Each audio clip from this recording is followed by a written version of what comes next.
Episode number 59, James Michael Curley and Other Boston Mayors. Both my father, Tom Murphy, and I knew some Boston mayors personally. I played basketball with Mayor Ray Flynn at the Cambridge YMCA when he was an All-American at Providence College. Ray was the mayor from 1984 through 1993. Also, as the mayor, he was the featured speaker at a fundraising dinner for Problem Pregnancy in Worcester, where I was and still am the director. Ray was a salty kid, pro-life, and I think he played in the NBA also. I was also a good friend of Mayor John Collins, who served as the mayor of Boston from 1960 to 1968. He and his children caught polio during the 1955 outbreak. He used a wheelchair and crutches for the rest of his life. When I knew him, he had left politics and moved to Cambridge. He served for many years on Beat the Press as the one conservative. It was a Chet Curtis political panel TV show on Boston's Channel 5. A few times I drove him back and forth from his home to the show because of his handicap. He was another pro-life Democrat like Mayor Ray Flynn, Speaker of the House Tom Finneran, and Senate President Billy Bulger. I knew them all. Mayor James Michael Curley was the most notorious of the Boston mayors. July 4th, 1930 was the kickoff for Boston's 300th birthday. My father, Tom Murphy, was somehow involved in that tercentenary celebration because we have a copy of a newspaper article and a photo with Dad and Mayor James Michael Curley together addressing a crowd on that day. That is unusual because my father would have been only 25 years old on that day and not very political. Curley was corrupt but loved by Boston's great unwashed. During one period, he ran for re-election and won from a federal prison.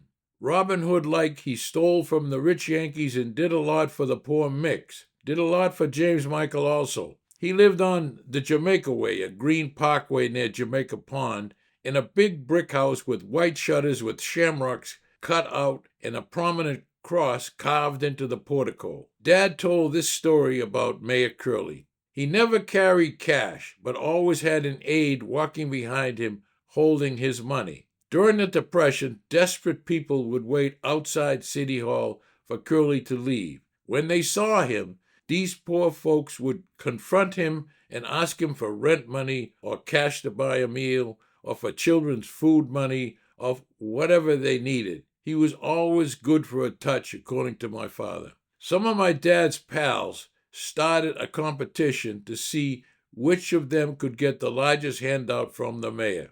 Curley would tell his aide to give a quarter or a $half to most of the pleaders. For a few, if their story sounded plausible and was particularly deserving, he would cough up a dollar bill. The few people with jobs at that time were lucky to be paid $25 a week. This doling out of cash by Curley happened every day. The way I understand Dad's yarn was that Dad's pals, Bernie McDonald and Bunny McSorley, tried to tug Curley's heartstrings with invented sob stories, but each gained only a quarter. Phil Gustafson, Dad's other pal, who later drove us to New Hampshire every year, was the last to try. According to Dad, Phil bragged to the others that his Curley story would get $10. The story that Phil created was complex, with starving children, a dying mother, a nasty eviction intent, landlord, and some other poor soul elements. Phil was a pretty good salesman, I remember. So when he finally caught up with Curley on Park Street, walking toward the State House, he laid out his story with the correct, impoverished but yet proud attitude. When he finished, Phil asked Curley for a double sawbuck, or $20. Curley turned around to his flunky and said, "Give him a sawbuck. That was the best story I've heard in years." A sawbuck was $10. This is Rod Murphy. Thank you for viewing or listening to my podcast episodes. I really appreciate it. If you liked it, and if you so choose, I ask you to send a good review and or refer a friend who might be interested in this Old Boston podcast series. Again, my thanks.